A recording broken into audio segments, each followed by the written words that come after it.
Welcome to The Right Focus, a podcast for writers, newbies and veterans, and everyone in between. We're hosted by M.A. Lee with the assistance of Remy Black and Edie Rooms, all from Writers Inc. Books.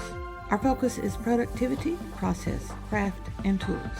Each episode lasts as long as it takes to fix a quick dinner, drive a short commute, or take a brisk walk. Resources and links are in the show notes. Visit us at therightfocus.blogspot.com. Now, on to this week's episode.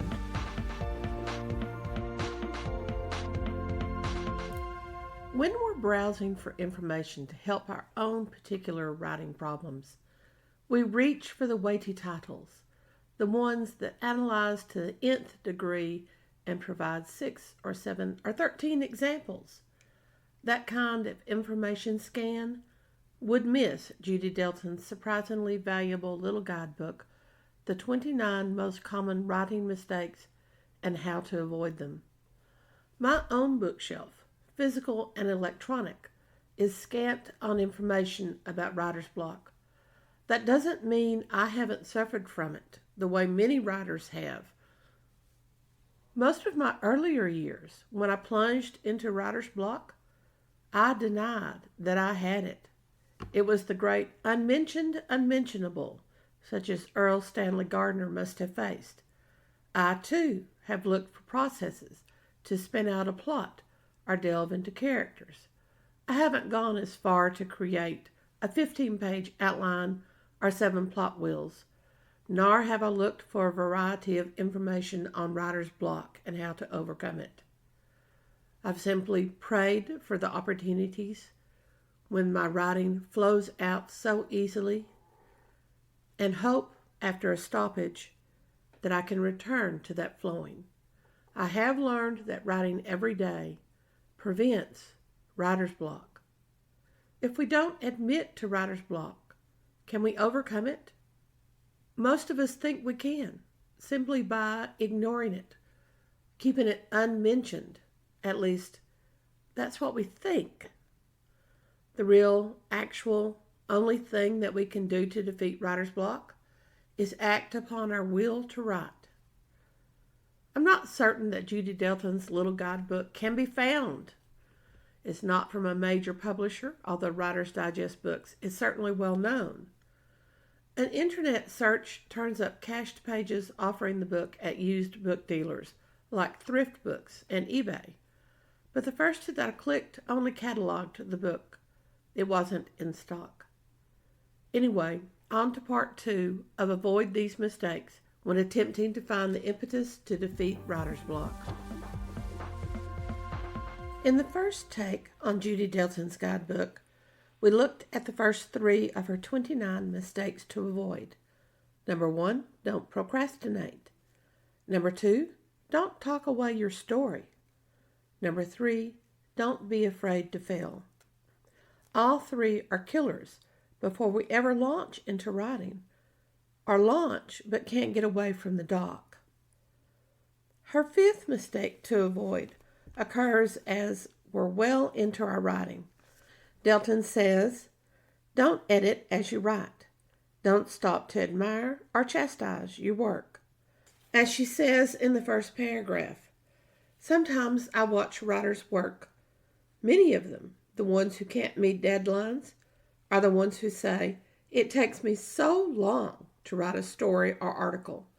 They type a sentence, stop, and go back and read it.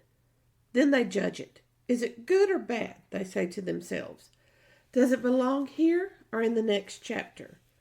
It is a common habit and a great temptation to read your work over, line by line. But it is fatal. Every time we stop, we lose the flow of ideas. We become caught up in the ticky details instead of the overall story. We search for the best word or image. No, don't do that early in the writing. Get the story down as fast as you can. Save judgment for the revision stage. And ignore your inner critic, the one who questions, does that comma go there? Or tells you, that's not the best location for a first kiss. Maybe it is the best location. Maybe the ugliness of the place can juxtapose with the beauty of the kiss. Or a peaceful setting can be the location of a threat or a danger or a murder. That decision, though, is best judged in revision. Oftentimes, our flowing unconscious, that's tossing out images and events and settings as fast as we can write, and often faster, knows better than we do. In this rapid draft of the story, take what the unconscious offers and judge it later. Don't stop for research either. Make a note of the research you need and the page the detail is on. Neil Gaiman said this. Remember from our episodes on Pro Writer's Advice? When we stop and research, we wander down unintended rabbit trails. He winds up on eBay. I wind up in Edwardian Gardens having tea. It's a lovely place, but it's 2 hours that I should have spent on writing. It's a distraction. Save the research for the conclusion of the day's writing sessions or the week's or at the end of the manuscript before you start the next stage. Stopping while writing can be fatal. Here's Delton. The writer who rewrites as he goes will never finish his piece. Give yourself a chance to get better, to unwind on paper, to expand, to flow freely. In fiction, I write to discover, and if I stopped after every word or phrase, I wouldn't have the chance to discover anything. Even if the piece is good, you can't see it when you are so close to the material. A writer needs distance and a body of work to judge effectively. In the end, you may toss out all of what you have written. We need distance between the white hot of writing and objectivity. Delton puts her work in the freezer. I'm not certain she means that literally, although she goes on to say that we should judge work when it's cold, but not from the typewriter or the printer these days. We're going to have a great jump now from number 5 all the way to number 21. The ones we skip have very little to do with defeating writer's block and more about writing. Number 21 is, don't be afraid to rewrite. Wait a minute, you say. The revision stage is not the writing stage. We don't have writer's block during revision. Well, we can. Revision also is a major part of writing. That first scramble of the story is the joyful part of writing, when those ideas flow out and words become story. Revision, rewriting, is crucial, and many writers want to avoid this step.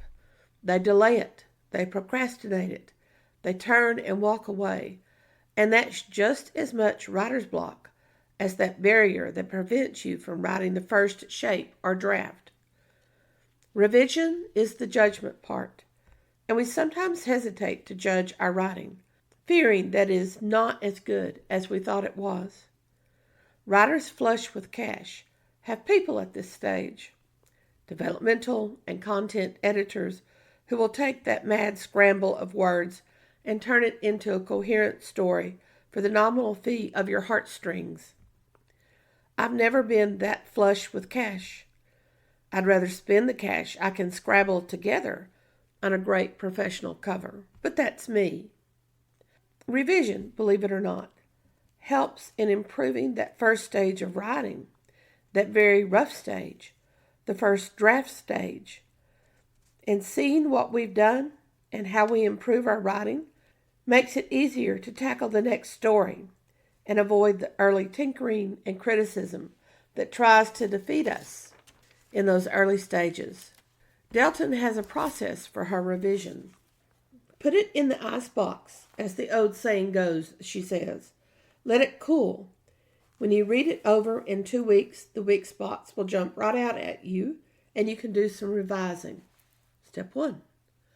One thing you may notice after the cooling off period is that whole groups of words can be deleted without being missed. Omit them.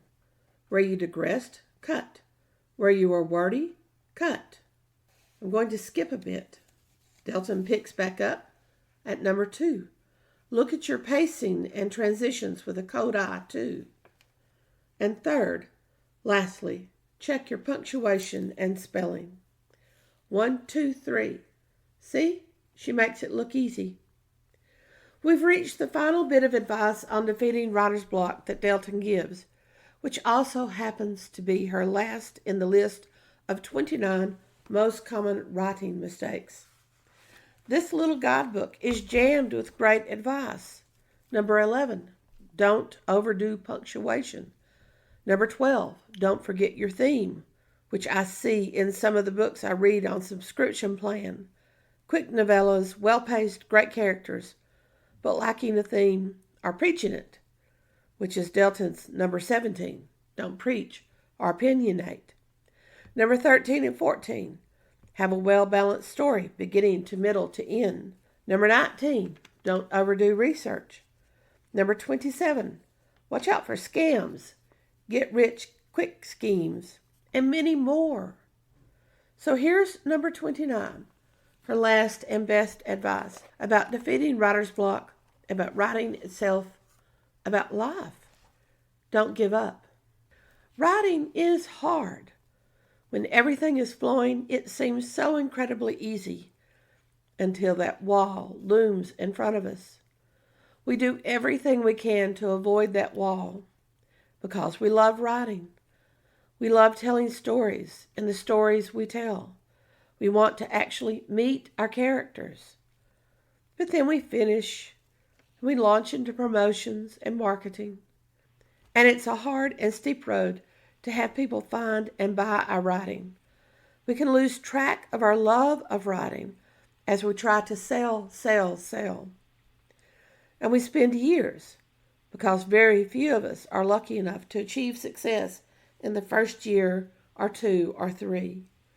Family and friends look at us and question, "You're still writing?" and wonder at the money we spend. Our achievements seem so small, but they do steadily climb up and up. Here's what Delton says on page 62. In the end, the difference between a published writer and an unpublished one comes down to one thing. The unpublished writer gave up, and the published writer didn't. Have you sent your stories to 34 places? I thought not, she says. No one I talk to does. Writers instead send something out, and if it is returned, they take it as a personal insult, or worse yet, they believe it has no worth and they file it. I am sure, in going through the classics, you will find examples of multiple rejections, with the authors sometimes even resorting to self-publishing. But the publishers were wrong, the author was right, and the book, lasting through centuries, proved it so. Delton reminds us that writers have struggled to have their books reach an audience long before our own little title entered the marketplace. Few people, now and in the past, had it easy. We want it to be easy.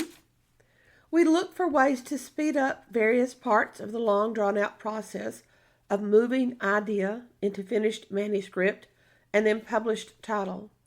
We try methods and procedures, and sometimes we luck into something that spares a little time and effort, but mostly not. Writers' message boards and comment streams are filled with people asking questions, people sharing what they've discovered, and everyone looking for more. And somewhere in us is the fear that we missed the better way. We dropped the keys somewhere ages past that would unlock the door to the secret. Writer Judy Delton says, there is no secret. There is no objective criterion. If you avoid most of the mistakes, if you write with talent and skill, the rest is dependent on an editorial whim. This is not a great truth or secret. When you are satisfied with your work, she says, that you have done your best, that you have some talent and skill, that you have edited and tightened your work, and you have studied the markets. If so, and if you believe in a piece of writing and like it, someone else out there will too. But many writers never find out. They give up long before that point. When I tried my first concept book, Delton shares, after publishing 5 fantasy books with Crown, my publisher didn't want it. I thought of putting it away and forgetting it, but then I realized that if I didn't try new things and expand my horizons, I would not grow. I sent it to many other publishers. No one seemed to want it. I read it over, still loved it, knew it had a great plot and a good resolution to the problem, retyped it and sent it out again. At last, on the 27th rejection, I found an editor who loved it. She published it, and it is still in print, still selling well. It is called My Mom Hates Me in January, published by Albert Whitman, and I have published books with them ever since. So even if you study all the pitfalls in this book and make sure to avoid them, none of it will matter if you fail to observe this. Don't give up. And she finishes her guidebook on that. Whatever happens, however you decide to pursue your writing journey, or even if you stop pursuing it for a while, or for a long time, don't give up. I stopped pursuing the publishing part of my writing journey for over 10 years, but I kept writing. I couldn't stop.